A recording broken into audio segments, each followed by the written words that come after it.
रुक करेंगे कोलकाता का। कोलकाता में आरजीकर मेडिकल कॉलेज में ट्रेनी डॉक्टर से रेप मर्डर के बाद से बंगाल में उबाल है। 2 दिन से प्रदर्शन हो रहा है। मुख्य आरोपी संजय रॉय और आरजीकर मेडिकल कॉलेज के पूर्व प्रिंसिपल संदीप घोष का पॉलीग्राफी टेस्ट भी हो चुका है। संदीप घोष से सीबीआई 100 घंटे से भी ज्यादा की पूछताछ अब तक कर चुकी है, तो संजय रॉय अपना जुर्म कबूल कर चुका है। आखिरकार पॉलीग्राफी टेस्ट होता क्या है, कैसे किया जाता है? इंडिया न्यूज के 2 संवाददाता मनोहर केसरी और आदित्य कुमार ने एक रिपोर्ट तैयार की है और इस रिपोर्ट में आपको बताया जाएगा कि पॉलीग्राफी टेस्ट कैसे किया जाता है।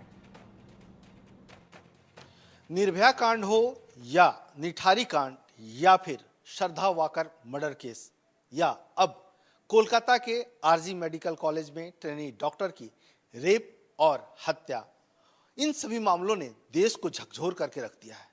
और जांच एजेंसियां जब अपराधियों तक पहुंचती है तो कई सवालों के जवाब नहीं मिल पाते। इसीलिए जांच एजेंसियां लास्ट में विज्ञान का सहारा लेती है और उसी विज्ञान को जानने के लिए हम पहुंचे हैं अर्थात सुपर स्पेशलिटी हॉस्पिटल नोएडा में। और हम जानना चाहते हैं कि जांच एजेंसियां क्या उस विज्ञान में जानना चाहती है। जी हाँ, हम बात कर रहे हैं पॉलीग्राफ टेस्ट और नार्को टेस्ट के बारे में और आपको एक एक करके बताएंगे। इंडिया न्यूज इसकी जानकारी आपको देने जा रही है कि आखिरकार ये पॉलीग्राफ टेस्ट होता क्या है, कैसे इसकी जांच की जाती है। अगर उसमें भी जांच एजेंसियों को अपने सवालों का जवाब नहीं मिल पाता है कि आखिरकार उस तरह की घटनाओं को अंजाम कैसे दिया गया, तो उसके बाद नार्को टेस्ट होता है, ब्रेन मैपिंग किया जाता है। और इस बारे में हमारे साथ डॉक्टर के एक पैनल है और हमारे सहयोगी आदित्य भी हैं, डॉक्टर तन्मय हैं, डॉक्टर रेणु पालीवाल हैं जो एनेस्थीसिया डिपार्टमेंट की डायरेक्टर हैं। सबसे पहले हम डॉक्टर तन्मय से बात करेंगे, लेकिन आपको दिखा दें कि ये एक डेमो हम कर रहे हैं। डेमो में वो सारी चीज़ें आएगी कि किस तरह से तैयारी की जाती है, क्या सावधानियां बरती जाती है। तो सबसे पहले हम पॉलीग्राफ की बात करेंगे। डॉक्टर तन्मय, आप बताएंगे ये जो पॉलीग्राफ टेस्ट है, ये पॉलीग्राफ टेस्ट क्या होता है और टेस्ट करने से पहले क्या तैयारी करते हैं? टेस्ट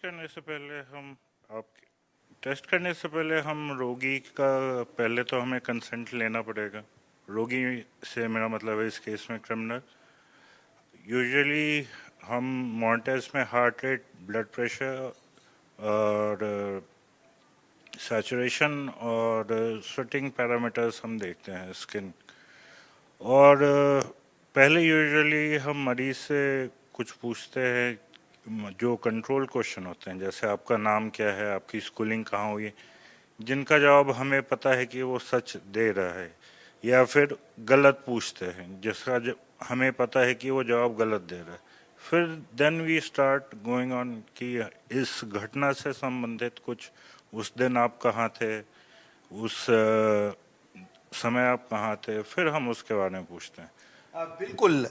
सबसे पहले वाइटल पैरामीटर टेस्ट होता है और उसकी जानकारी रखी जाती है और उसके बाद जांच शुरू होता है। हम भी शुरू कर रहे हैं इस सफर को। ये आप देखिए, डेमो है, इसको आप देख सकते हैं।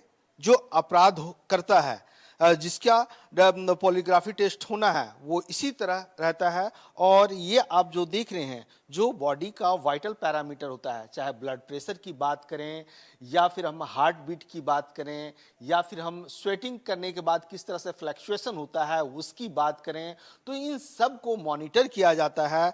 आई लुक को भी मॉनिटर किया जाता है। अगर जब सवालों के बौछार होते हैं तो वैसी स्थिति में उसकी बॉडी किस तरह से रिएक्ट करती है, किस तरह से वो इधर उधर देखने लगता है, इन सारी चीज़ों को ध्यान में रखा जाता है। बिल्कुल सही तन्मय?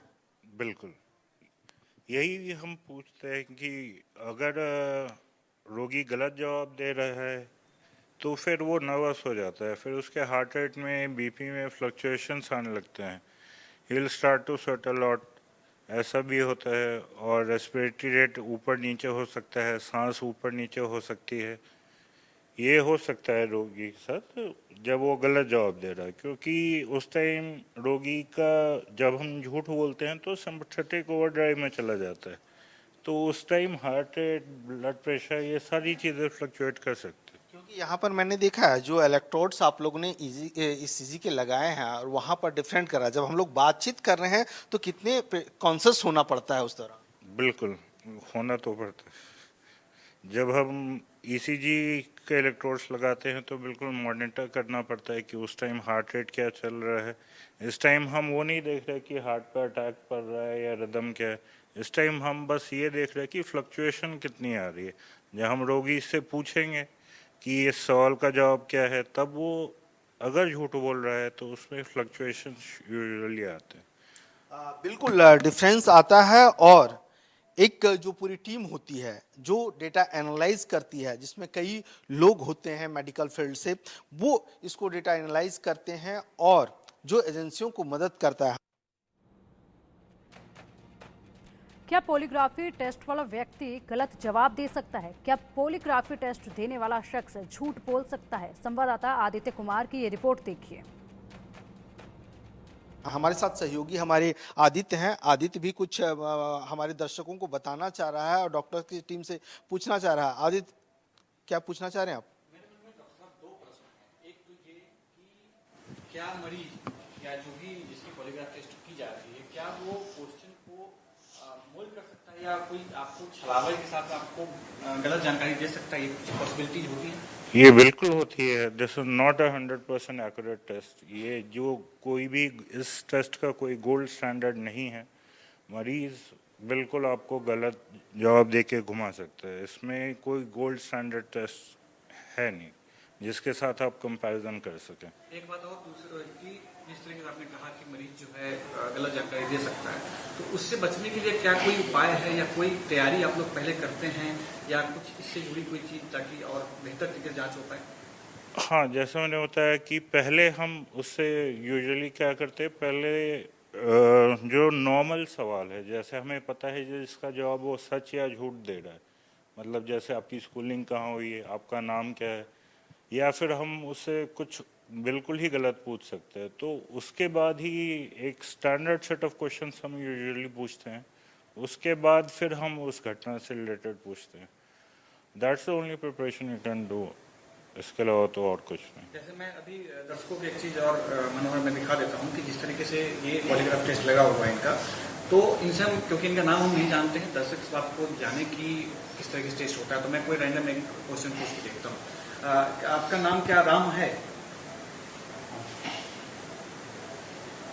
जैसे ब्लड प्रेशर में भी वो हार्ट रेट जो है सो वो बढ़ा, डॉक्टर साहब हार्ट रेट बढ़ा, इसका क्या मतलब हुआ कि जैसे इसका नाम राम इनका नहीं है लेकिन मैंने पूछा राम है, तो ब्लड प्रेशर बढ़ा और वो हार्ट रेट बढ़ा है।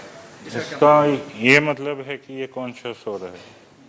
कॉन्शियस हो रहा है मतलब कि ये जैसे इंसान झूठ बोलता है तो वो थोड़ा सेल्फ कॉन्शियस हो जाता है। अभी ये इंसान थोड़ा कॉन्शियस है क्योंकि इसे लग रहा है कि ये टीवी पे है। That is the only thing. एक दूसरा प्रश्न मैं पूछ के मैं जानना चाहता हूँ, जिस वक्त कलकत्ता में घटना हुई थी, तो क्या कलकत्ता में आप वहाँ मौजूद थे? ये इसे बिल्कुल पता है हमें कि ये गलत बात है, मतलब इसका आंसर नो होगा, तो नो फ्लक्चुएशन। एक्चुअली तो हार्ट रेट तो कम ही हो रहा है। ये अंतर जो साफ दिखाई दे रहा है जी मनोहर। बिल्कुल आदित्य, आपने सही हमारे व्यूअर्स को बताया कि किस तरह से सवाल पूछे जाते हैं। खास करके अगर हम इन तमाम जो हमने बताया कि जिस तरह से बड़े बड़े वारदात हुए हैं, जिस तरह से जघन्य अपराध हुआ है, और ऐसी स्थिति में मास्टरमाइंड तक पहुंचना एजेंसियों के लिए भी चुनौती होती है।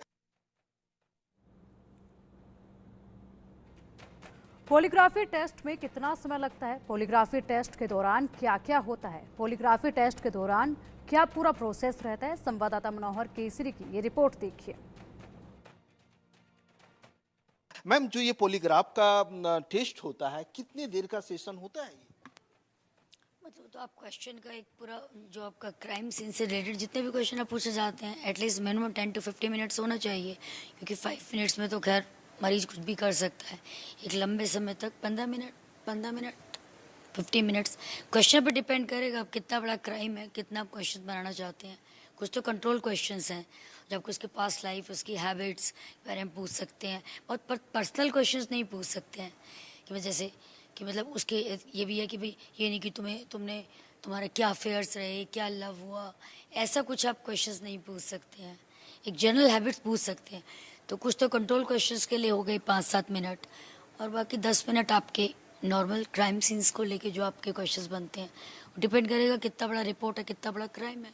क्योंकि मैम, लोग जो हैं इतने गुस्से में आग बबूला होंगे, लोग सड़क पर उतर रहे हैं। सेफ, अगर जो सेफ जोन है वही सेफ जोन नहीं रहता और ऐसी स्थिति में इस तरह की घटनाओं का अंजाम दिया जाता है, इस तरह के जघन्य अपराध किए जाते हैं, तो ऐसी स्थिति में आप लोग का रोल बहुत अहम हो जाता है। तो हम ये जानना चाह रहे हैं, हमारे दर्शक ये जानना चाह रहे हैं आपसे कि जब आप तैयार करते हैं, जब टेस्ट का जो सेशन कंप्लीट हो जाता है, उसके बाद डेटा एनालाइज करने में कितना वक्त रहता है, किस तरह के प्रिकॉशंस आप लोग को ध्यान में रखना पड़ता है? प्रिकॉशंस की तो उसमें कोई बात नहीं, क्योंकि ड्रग्स आपने दी नहीं, आपने सिर्फ पेशेंट के माइंड को रीड करा है। क्योंकि यूजुअली जनरली जो भी आपका पेशेंट सोच रहा है और जो भी उसके अंदर चल रहा है कॉन्शियसनेस में, ब्रेन में, तो वो सारे फिजियोलॉजिकल पैरामीटर्स को इफेक्ट करता है। जैसे कि डॉक्टर तन्वी ने कहा, बार बार हम यही कह रहे हैं। तो डेफिनेटली जो भी उसको फियर है या उसको गिल्ट है या उसे डर इतना ज़्यादा भयंकर लग रहा है या वो झूठ बोलना चाहता है, तो उसका बार बार पैरामीटर स्विच ऑन ऑफ करेगा। मतलब जितना वो झूठ दबा सकता है वो दबा पाएगा, फिर से कंट्रोल नॉर्मल आ जाएगा प्रेशर। और नहीं दबा पाया, डर ज़्यादा हावी हो गया तो रेट ज़्यादा बढ़ जाएंगे। और कंट्रोल कर गया मरीज़, जैसे कि 100% तो सच नहीं है, शातिर क्राइम है तो बचा लेगा तो फिर से आ जाएगा। फिर भी एक वेरिएबिलिटी बहुत रहेगी पैरामीटर्स में। यदि मरीज झूठ बोलना चाह रहा है और सच नहीं बोल रहा है, झूठ बोल रहा है, इस तरीके से। मतलब आप कह रहे हैं कि जो अपराधी होते हैं वो हमारे क्वेश्चन को भी बाईपास कर जाएंगे, हमें गुमराह कर सकते हैं। मतलब हम जो निकलवाना जो चाह रहे हैं, जो सच उगलवाना चाह रहे हैं, क्रिमिनल है तो वो तो शातिर है, बट फिर भी कहीं ना कहीं बीच में आपको इंटरप्रेट करना पड़ेगा कि वेरिएबिलिटी कितनी आ रही है पैरामीटर्स में। जैसे कि उसने, यदि वो बहुत ज़्यादा डरा तो बहुत ज़्यादा रेट हाई, हार्ट रेट गया या बहुत स्वेट, पर यदि वो थोड़ा सा उसने कंट्रोल कर लिया फिर डिप करा, तो हार्ट रेट या ब्लड प्रेशर बहुत ज़्यादा वेरी कर रहा है। एक तो डिजीज़ की फॉर्म में वेरी करता है, पर इसका पेशेंट का हमने पहले और भी डिजीज़ देखी है, उसकी हमें पता होना चाहिए कुछ है कि नहीं है, कोई जनरल डिजीज़ नहीं है कुछ भी, तो नेचुरली नॉर्मली इतना वेरी क्यों कर रहा है। एक नॉर्मल आदमी तो नॉर्मल वेरिएशन नहीं, इतनी जल्दी जल्दी हार्ट रेट 2-2 मिनट के अंदर हार्ट रेट और बीपी और स्वेटिंग नहीं ऊपर नीचे होगा, कहने का मतलब ये है। तो मतलब डाटा कंपाइल होने में टाइम लगता है जब डाटा एनालाइज आप लोग करती हैं? हाँ, मतलब अब 1 घंटा तो लगेगा ही, क्योंकि वो क्राइम रिपोर्ट से पहले आप मैच करेंगे, फिर उसके साइकोलॉजिकल, जैसे साइकेट्रिस्ट को भी, साइकोलॉजिस्ट को भी होना चाहिए कि साइकोलॉजिस्ट साथ में रहेगा, अभी हमारी टीम में नहीं है पर साइकोलॉजिस्ट होगा, तो वो एक्सप्रेशन भी रीड करेगा और फिर सारे पैरामीटर्स के एक एक भी कितनी बार वेरिएबिलिटी आई तो वो देखेगा विच इज़ नॉर्मल है कि नहीं है, ये इतना पर्सपिरेशन नॉर्मल है कि नहीं है, इतना हार्ट रेट वेरिएबिलिटी नॉर्मल है। तो 1 घंटे के अंदर तो मतलब सारा बैठ कर डिस्कशन लगे कंक्लूड करना चाहिए, क्योंकि इतना सीरियस बात के बारे में बोला जा रहा है। बिल्कुल, जैसा कि डॉक्टर रेनू ने बताया कि ये तमाम जो 4 से ज़्यादा पैरामीटर्स होते हैं, उस मीटर्स को देखते हुए, उस पैरामीटर्स को देखने के बाद जो से एक डेटा बनाया जाता है, जिसमें सभी डॉक्टरों के ऑब्जर्वेशंस होते हैं कि टेस्ट के दौरान, खास करके पॉलीग्राफ टेस्ट जिसके बारे में आपको बता रहा हूँ, उसके बारे में डेटा एनालाइज करने के बाद रिपोर्ट जो है एजेंसियों की दी जाती है। लेकिन जैसा कि मैं बोले, जो सातिर होता है, जो सातिर अपराधी होता है, वो पॉलीग्राफ टेस्ट में कुछ ऐसे सवाल हैं जिनका जवाब वो देने से बचता है और हमें भ्रमित करता है, डाइवर्ट करने की कोशिश होता है। लेकिन इसके लिए भी विज्ञान में तरीका है। अगर पॉलीग्राफ टेस्ट में कुछ सवालों का जवाब नहीं मिलता तो आगे नार्को टेस्ट होता है, और नार्को टेस्ट में क्या कुछ होता है इस बारे में हम डॉक्टर रेनू पालीवाल से फिर बात करेंगे। रेनू जी ये बताएंगे, थोड़ा सा आगे आ जाइए ताकि हमें और सुविधा हो, दर्शकों को और अच्छी से हम समझा सकें। ये नार्को टेस्ट क्या है? नार्को टेस्ट एक्चुअली बहुत ही एंशियंट टेक्निक है, 1872 में स्टार्ट हुआ था। ये है कि बिकॉज नार्को मीन्स एनेस्थीसिया, कि मरीज़ को आप बेहोश कर रहे हैं, पर क्योंकि इसमें बेहोश करेंगे तो फिर तो मरीज़ कुछ जवाब नहीं देगा। तो यूजुअली ये मतलब ब्रेन के लेवल पे कि मरीज़ के तह में, जो ब्रेन के तह में जो चीज़ छुपी है, तो वो देखा गया है कि एनेस्थीसिया के इफेक्ट में वो चीज़ वापस ऊपर से आ जाती है। तो ये हाफ स्लीप लाइक एक स्टेट है, डिफरेंट स्टेज ऑफ एनेस्थीसिया होती है। तो first stage is called hypnosis. तो मरीज को आप यदि ड्रग देंगे एक कैलकुलेटेड मात्रा में, लेकिन ना वो कंप्लीट बेहोश हो ना वो कंप्लीट स्लीप में जाए, वो हाफ रहे, जिसका स्टूपर कहते हैं उसे हिप्नोसिस में। तो जो आपने पूछा, उस छोटे से ही जाने से इस kind of a drinking also you can call, but हम वी कंट्रोल दिस, और उससे मरीज जो है उसका सारा इनहिबिशन खत्म हो जाता है। तो यूजुअली वो जो नहीं भी बोलना चाहेगा वो उसके कंट्रोल से बाहर चला जाता है। So it is a better than that.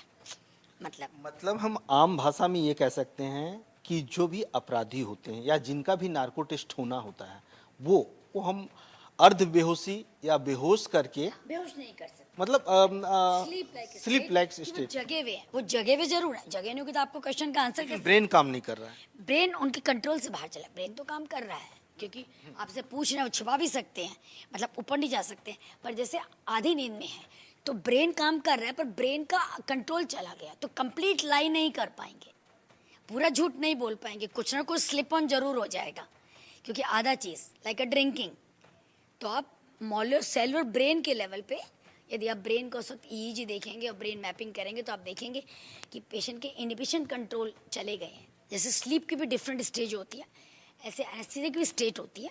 तो जो भी हम ड्रग इसमें यूज़ करते हैं वो जो हम एनेस्थीसिया में यूज़ करते हैं पर एक कैलकुलेटेड मात्रा में यूज़ करते हैं, 25 से 75 मिलीग्राम। इसी सवाल पे आ रहा था, लेकिन एक बार मैं आपको दिखा दूं कि देखिए पॉलीग्राफ टेस्ट में क्या होता है, सवालों की बौछार होती है, इसमें होती है, लेकिन इसमें एक एडवांस स्टेज है, जैसा कि डॉक्टर रेनू बता रही थी कि एनेस्थीसिया की तैयारी की जाती है, उसके लिए कई प्री एनेस्थीसिया चेकअप होता है, वो किया जाता है। मैम हाँ, ये आप बता देंगे कि नार्को टेस्ट से पहले आप लोग तैयारी क्या करते हैं? एक तो नंबर 1 कंसेंट, किसी व्यक्ति को आप ड्रग देने जा रहे हैं और जो ड्रग एक नॉर्मल ड्रग नहीं होती, क्योंकि एनेस्थीसिया की ड्रग एक ऐसी ड्रग्स नहीं है जो एक आम आदमी लेता है, तो वो आपको राइट नहीं है देने का, बिकॉज वो उसकी डेथ भी हो सकती है उससे, 1 ml से भी ड्रग्स। तो आप सारा चेकअप करेंगे, उसकी जितनी भी डिजीज़ बॉडी में कोई चीज़ उसको सूट करती है कि नहीं करती है, उस ड्रग से कोई रिएक्शन तो नहीं हो जाएगा, और पेशेंट फास्टिंग, सारी चीज़ें आपको देखनी है, और फिर उसके बाद मॉनिटरिंग लगानी है, कंसेंट, पहले कंसेंट लेनी है, चेकअप करना है, मॉनिटरिंग लगानी है, फिर ड्रग्स की प्रिपरेशन करनी है, फिर जैसे हमने मॉनिटर लगाया है पॉलीग्राफ में, वही मॉनिटर हमें हार्ट रेट, ब्लड प्रेशर, सारा सेचुरेशन, सारा कंट्रोल में लेकर हमें जो है करना है। तैयारी हमें ऐसे ही करनी है जैसे हम ऑपरेशन में बेहोशी के लिए करते हैं सारी। क्योंकि ये प्रूव्ड किया हुआ है कि 100 साल से ज़्यादा का वक्त हो गया, 1922 में जो मुझे याद आ रहा है कि जहां हमने लिटरेचर पढ़ा है कि टेक्सास में ऑब्स्टेशियंस जो है 2 कैदी में इसका इस्तेमाल किया था एनेस्थीसिया का।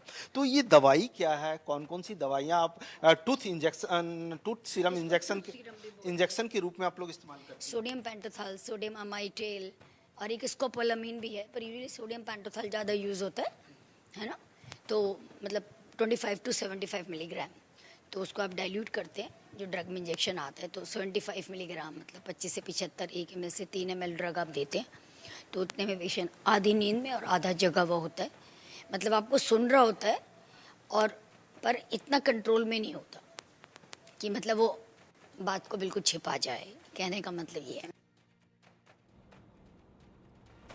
पॉलीग्राफी टेस्ट में कितना खर्च आता है? जिस शख्स का पॉलीग्राफी टेस्ट हुआ है उसे होश में आने में कितना वक्त लगता है? संवाददाता आदित्य कुमार की इस रिपोर्ट में देखिए इन सवालों का जवाब। हमारे सहयोगी आदित्य भी बहुत देर से इंतजार कर रहे हैं। आदित्य, नार्को टेस्ट के बारे में समझ में आ गई ये बात आपको, या अभी कुछ पूछना है?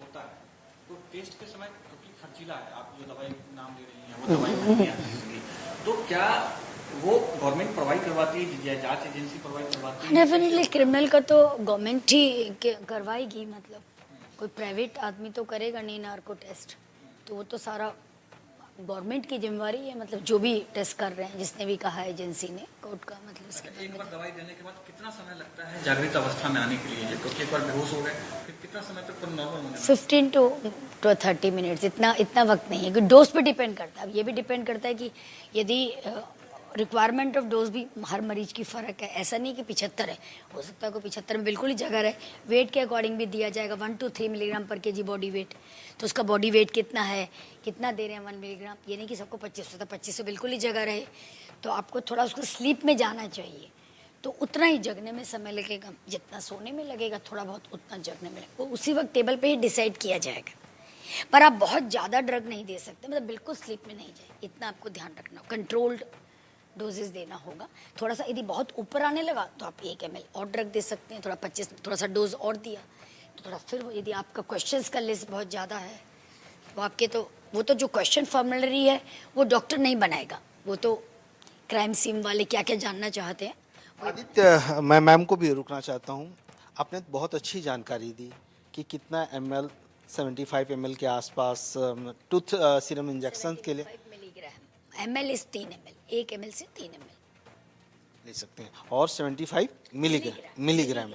नॉट ग्राम, मिलीग्राम, 25 से 75 मिलीग्राम। जब आप दवाई देती हैं, दवाई देने के बाद फिर क्या शुरू होता है इस टेस्ट के लिए? वो जो है सो अर्ध बेहोशी में आ गया, बेड पे वो आपके सामने हैं, फिर क्या करती हैं उसके बाद? नहीं, उसके बाद देखिए, मतलब आप ड्रग देंगे तो साइकेट्रिस्ट भी साइकोलॉजिस्ट साथ में रहेगा। जो क्वेश्चंस की लिस्ट बनाई गई, जो भी जानकारी कोर्ट ऑफ लॉ में जाने से पहले जो भी वो मदद चाहते हैं, क्योंकि टेस्ट तो एक्चुअली जो पुलिस डिपार्टमेंट है और लॉयर डिपार्टमेंट है वही करवा रहे हैं कि भाई मरीज कॉन्शियस लेवल में बात नहीं कर पा रहा है, तो जो भी क्वेश्चंस आप जानना चाहते हैं क्राइम सीन के मुताबिक, रात का समय कि आप रात में वहाँ थे कि नहीं, दिन में आप थे कि नहीं थे वहाँ पर, लड़की के पास आप गए कि नहीं गई, तो जो भी सवाल की जानकारी पुलिस और वो जानना चाहती है उसी के अकॉर्डिंग बनाएगा। डॉक्टर तो क्वेश्चंस नहीं बनाएगा, जो पूरा का पूरा जानकारी चाहता है पूरा महकमा, पुलिस और कोर्ट। अच्छा, एक चीज़ और बताएं, एजेंसियों ने तो आपको बता दिया कि हमें ये टेस्ट कराना है आपने, लेकिन क्या ये टेस्ट कोर्ट में कहीं मान्य होता है? नहीं, डायरेक्टली तो कोर्ट ऑफ लॉ में ये मान्य नहीं है, बट इनडायरेक्टली परमिशन एजेंसी जरूर ले सकती है। जैसा जब कि जब इन कोर्ट तमाम में- केसों में जब कोर्ट में केस चल रहा है तो डेफिनेटली तो वो इसको एक बहुत एक अहम सबूत की तरह पेश किया जा सकता है कि हाँ भाई ऐसा किया था और बोला है, ये मान्य है। डायरेक्टली ऐसे बिल्कुल वैलिड प्रूफ की तरह कोई डिफेंस लॉयर नहीं कह सकता, बट हेल्प वो जरूर ले सकता है, वो पेश कर सकता है कोर्ट के सामने, वो क्योंकि- मान्य है कोर्ट ऑफ लॉ में। क्योंकि हम एक चीज़ देखते हैं, जब लोग अर्ध निद्रा में रहते हैं, रात में सोए रहते हैं, बड़बड़ाते भी रहते हैं, लेकिन वो सब कॉन्शियस माइंड रहता है, तो आप लोग कुछ सवाल उस दौरान जब आप ड्रग्स दिए रहते हैं, जब दवाई आप इंजेक्ट किए हुए रहते हैं, उस दौरान जब वो लेटा हुआ रहता है, तो क्या आपके सवालों को वो रीड कर पाता है या रीड नहीं कर पाता है? वो सुन पाता है ना से वही खासियत है कि बंदा सुन भी पाता है और समझ भी पाता है, और वो उस वक्त झूठ भी बोलना चाह सकता होता है, झूठ बोल लेगा, पर उसके हाथ से कंट्रोल जा रहा है, कंट्रोल हो सकता है बोलना भी चाहता हो, ब्रेन इतना जगा होता है कि वो सोच रहा हो कि मैं ना बोलूं कि मैं, बट कंट्रोल चला जाता है, तो कंट्रोल जाते ही सच निकल आता है। खासियत लेकिन यही कुछ सवालों को बाईपास कर सकता है, आपको जो डाइवर्ट कर सकता है। कर सकता है, ये बहुत शातिर है और उसकी रिक्वायरमेंट बहुत ज़्यादा है, मतलब कि कई लोग नींद में ही बातें दबा जाते हैं, वो ब्रेन की कैपेसिटी है। तो फिर इसके लिए अगला टेस्ट क्या होता है? Brain mapping. नहीं, ब्रेन मैपिंग भी वही है, मतलब ब्रेन मैपिंग भी आपको क्या बताएगी, वो तो यही बताएगी, मतलब कि क्या सोच रहा है बंदा। लेकिन काफी हद तो तक हम उसमें भी आपके उसके जो वेरिएशन आएगी, उसकी थिंकिंग से जो वेरिएशन आएगी वही आप करेंगे, पर वेरिएशन को भी कंट्रोल कर सकता है, तो कुछ भी कुछ स्टैंडर्ड नहीं है। तो हम ये कह सकते हैं काफी हद तक जो क्राइम सीन में घटना घटती है या जिस तरह की घटनाएं इन दिनों घटी है, उनमें ज़्यादातर सवालों का जवाब मिल जाता है और मास्टरमाइंड जो आपराधिक घटनाओं में संलिप्त होता है वहाँ तक एजेंसियाँ पहुँच जाती हैं। हाँ, पर ये सच है कि बिल्कुल यदि आदमी बिल्कुल जगा होता है तो कभी भी कोई अपराधी क्यों स्वीकार करेगा कि उसने अपराध किया है, ये तो एक फैक्ट है, और यदि उसके मुंह से कुछ भी उल्टा सीधा निकला तो वही क्लू तो बन ही जाता है, मतलब इसीलिए शायद टेस्ट चलता आ रहा है। इसीलिए मदद भी मिलती है। हाँ, मदद तो मिलती है, बिल्कुल मिली है, पहले भी देखा गया है, जहाँ पे ये जब शुरू गुजरात वाला जो गोधरा वाला बर्निंग टेस्ट हुआ था उसी में करा गया था ना, जैसे आप टेक्सास करें, इंडिया में गुजरात में सबसे पहले 2002 में, इंडिया में तो फर्स्ट टाइम 2002 में स्टार्ट हुआ था ना गोधरा बर्निंग ट्रेन में, तो हेल्प मिली है सरकार को, तो सरकार भी हेल्प ले रही है और कोर्ट भी, डॉक्टर्स अपना काम कर रहे हैं। चलिए, आप सबका बहुत बहुत धन्यवाद। अपने सहयोगी आदित्य के साथ, कैमरा पर्सन पवन चौधरी के साथ मनोहर केसरी, इंडिया न्यूज़, नोएडा।